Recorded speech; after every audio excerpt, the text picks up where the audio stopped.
Hello and welcome to Face Off here on France 24. The nuclear weapon. After weeks of debates, François Hollande and the ruling Socialists have decided to use it.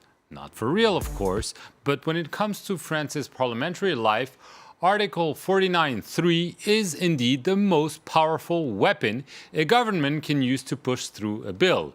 And this is what the Socialists will do to pass a controversial labor law reform at the risk of losing their majority. Also, this week, a Green politician is forced to step down as deputy of the National Assembly after being accused of sexual harassment by fellow party members. With me to discuss those two issues, Philippe Turrell from Radio France Internationale and Jean-Marc Gonin with the Figaro magazine. So this Tuesday, the government convened an extraordinary cabinet meeting to set in motion the so-called Article 49.3. To adopt the labor bill that I just mentioned, this means very concretely that there will be no vote for this bill. But in exchange, the government will have to win a vote of confidence at the National Assembly. How did we get there? Well, according to a member of the so-called socialist rebel MPs, the government is simply not listening to them and to the French people. Let's take a listen to Christian Paul. Premier ministre, une fois de plus, once again, it didn't look like the Prime Minister was looking for a compromise. Especially as he doesn't even acknowledge the fact that social tensions are at their highest point ever since the left took office. Jean-Marc Gonin, we could see it coming. The government tried to amend, to negotiate this controversial labor reform bill, but it probably realized it didn't have enough votes. No, it didn't have enough votes. At least within the Socialist parliamentary group, 40 votes are missing. You have 40 so-called rebels who are decided not to vote it. They think they have not been elected to weaken the protection of workers through a new type of work contracts that are included in this bill. And but broadly speaking, those 40 rebels have been in the way, have stood in the way of government since the very beginning of François Hollande's mandate. He has a minority inside his majority that has been reluctant from the very beginning for that kind of reform, so-called, what we call in French, liberal, that is more business oriented reforms. Those people are left-leaning, and they want to have their say, and they always refuse to pass those bills. This is obviously probably how the government will present this. However, this bill is controversial also with the broader public. A majority of the French are against it, and those rebels are saying what we're saying is what we're hearing on the streets of France. This has been, from day one, a complete fiasco on the part of the government, and also due to the fact that it's been rejected by a vast majority of the French public. I think this bill comes too late in the legislature of François Hollande. It should have been brought in a lot earlier. It's a bill that the basics of which are probably pretty positive for French society, but which has become a bill that's causing anxiety and has scared the general public because they perceive it as being a bill that's going to make it easier to fire people. And it's going to do away with workers' rights in this country. And it's going to give more power to larger companies to hire and fire people, which they didn't have until now. So what the government wants to do is to liberalise the labour market in this country, to bring down the unemployment rate, to make it easier for companies to hire people and to loosen up the legislation which will make it possible to fire them if they can't do the job properly. Of course, those on the left of the Socialist Party, who are the backbench rebels in this case, don't see eye to eye with the Prime Minister, Manuel Valls, and above all with François Hollande, the President. The problem now is that in normal times, a bill like this probably wouldn't have gone through, and it would have been rediscussed and renegotiated until an accord was found.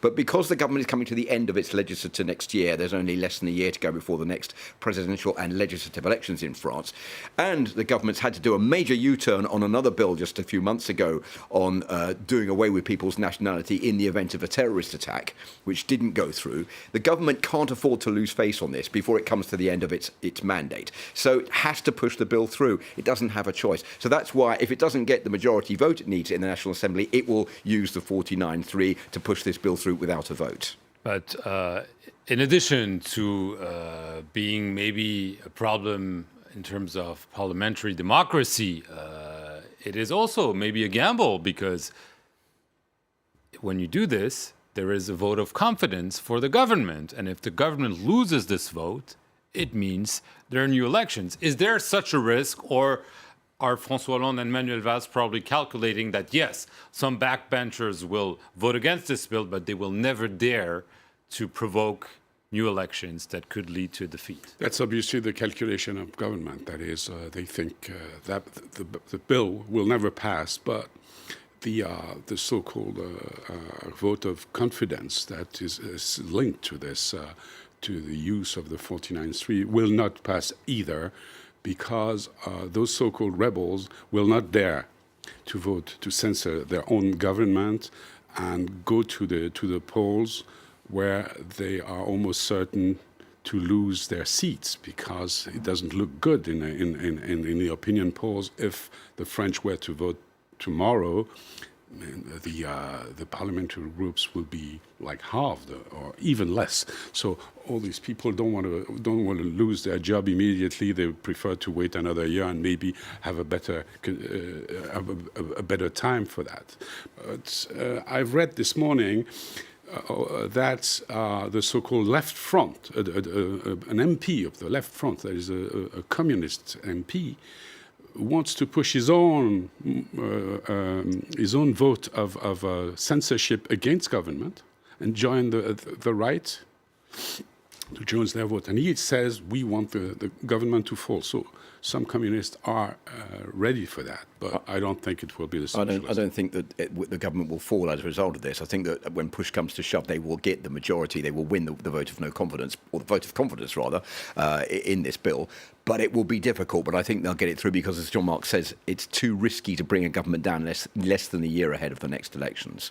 Okay, second issue on the agenda this week. A public prosecutor has opened a preliminary probe into allegations that Denis Baba, a Green member of parliament, harassed and assaulted several women. The claims were laid out in the media this Monday, and they've prompted vivid reactions. Let's take a listen to one of the alleged victims, Sandrine Rousseau, who is a spokesperson for the Green Party.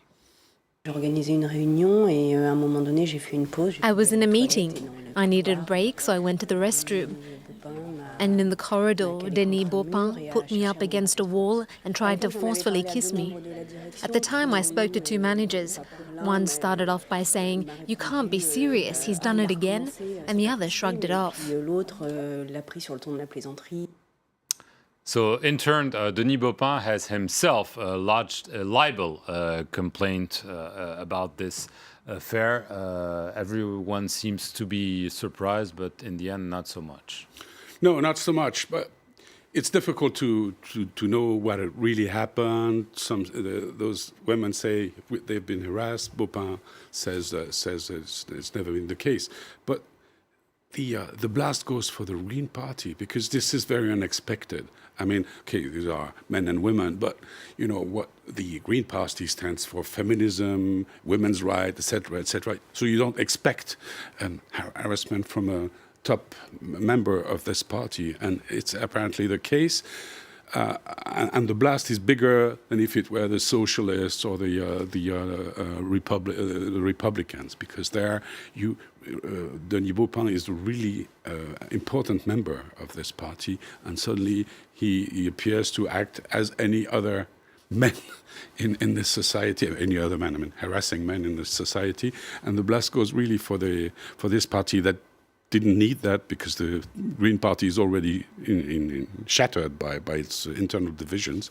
And there now you have a new scandal hitting them.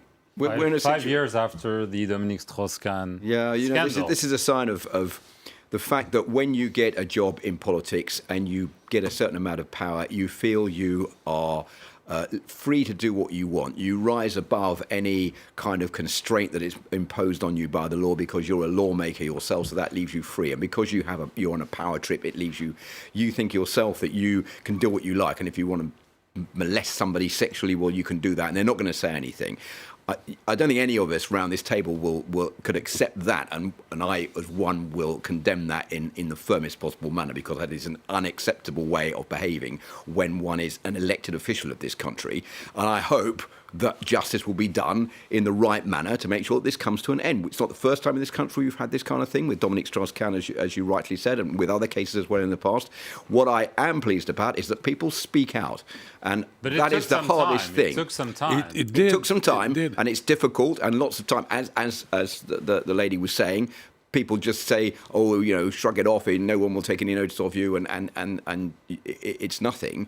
It's important that people speak out, just as we saw in the Jimmy Savile affair in the UK, that took years for people to speak out against him. People have. And I think the more people speak out, that is the only way that these kind of sexual predators in government and elsewhere will stop and think twice before going ahead with more indecent sexual practices. So I congratulate those who speak out, and I encourage more people, if they did or were victims of Denis Baba or other people, to also speak out about that. I mean, isn't there maybe a rush to judgment as well? I mean, first of all, we'll see if there can be legal cases, because many of the cases We'll go have back. plenty of that in this case. Right, because Dominique Strauss-Kahn, in the end, let's not forget, the New York prosecutor was forced to drop the case. Yeah, was forced to drop the case for other reasons, Right. but the sexual harassment was not legal, and was not. There was no prosecution in France about DSK for those cases, but it was obvious. I mean, everything came out after the scandal in New York. Right. Okay. We'll continue to follow this case and possible consequences on the way French politicians behave. Thank you very much for watching this edition of Face Off. We'll see you next week.